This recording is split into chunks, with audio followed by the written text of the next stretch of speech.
Assalamualaikum warahmatullahi wabarakatuh. Oke teman-teman, jumpa lagi dengan channel saya Umar Gunawan, dan pada video kali ini bahasanya masih sama ya dengan video yang kemarin, yaitu tentang impedansi pada speaker. Cuma kan kalau video yang kemarin itu tentang penjelasan apa itu impedansi dan cara kerjanya. Nah, pada kesempatan kali ini saya akan berbagi ya mengenai bagaimana cara mengukur impedansi pada sebuah speaker. Mungkin ini hal yang sepele ya, kan sudah ada di speakernya tertulis, kenapa harus diukur segala ya. Nah, kalau itu mah beda lagi ya teman-teman. Kalau udah ada tulisannya ya nggak perlu diukur lagi. Jadi maksud saya di sini adalah ketika kita menemui sebuah kasus, misalnya kita punya speaker nih, entah itu dapat dari barang bekas atau rongsok ya, kan kondisinya sudah lusuh dan burik ya, dan saat kita lihat di bagian magnetnya itu sudah tidak ada lagi tulisannya atau keterangannya ya. Nah, cara untuk mengetahui impedansinya itu kita harus tahu dong. Jadi sebenarnya ini bisa diukur ya dengan alat multitester misalnya. Dengan cara ini lebih sederhana dan alatnya pun mudah didapat ya teman-teman. Bisa pinjam teman atau beli baru. Syukur-syukur kalau teman-teman sudah punya sendiri ya. Oke, kalau sudah ada multitesternya, kita tinggal ukur saja ya. Kita posisikan multitester pada pengukuran ohm atau tahanan. Saya praktekkan di sini menggunakan multitester digital ya. Kita posisikan ke ohm.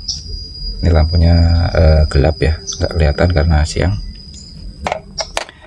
Kemudian kalau sudah, tempelkan probe positif dan negatif ke terminal speaker, bolak-balik nggak masalah ya.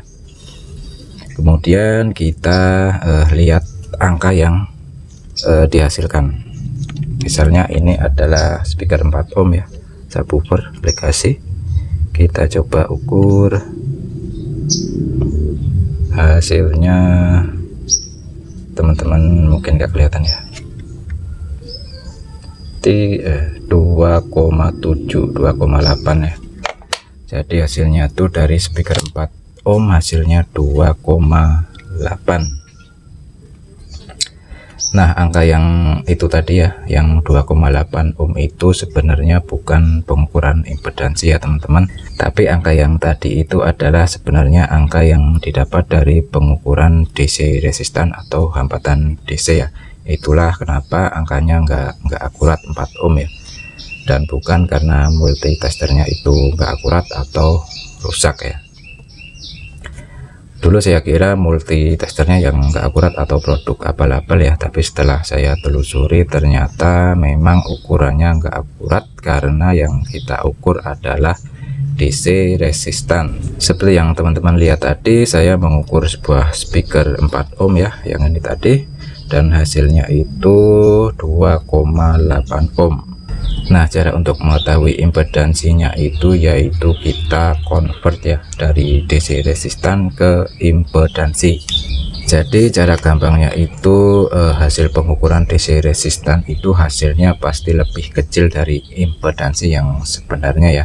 Selisihnya itu kurang lebih 15% ya.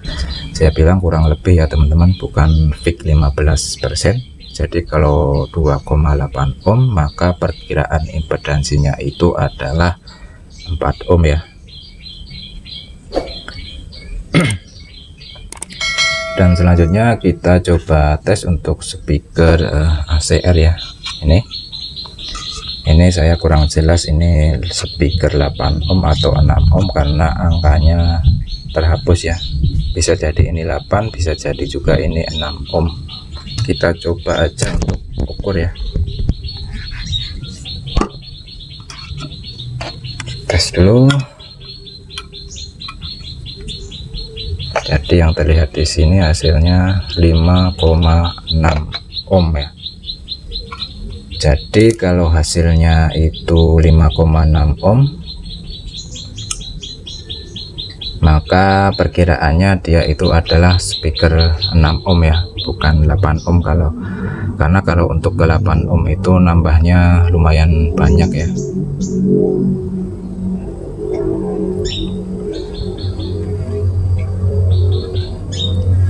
Kemudian kita coba untuk mengukur speaker ini adalah speaker copotan Polytron Big Band ya. Kalau tertera di keterangannya di sini adalah 12SR itu adalah impedansinya ya teman-teman. Coba kita ukur.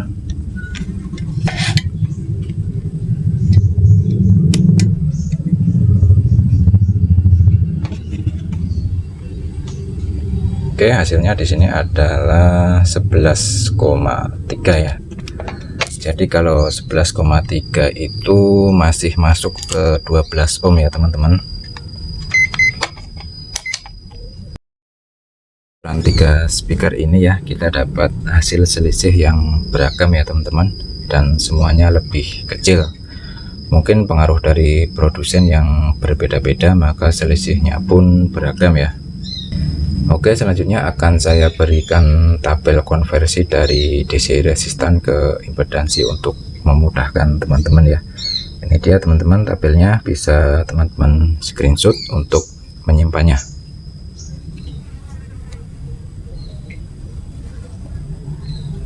Oke, jadi begitu ya teman-teman, saya kira cukup jelas untuk video kali ini. Mudah-mudahan bisa bermanfaat dan bisa dijadikan referensi. Mohon maaf jika mungkin ada kesalahan dari apa yang saya sampaikan, karena saya juga bukan seorang profesional dan hanya seorang pemula juga ya, seperti teman-teman. Oke, saya akhiri. Assalamualaikum warahmatullahi wabarakatuh.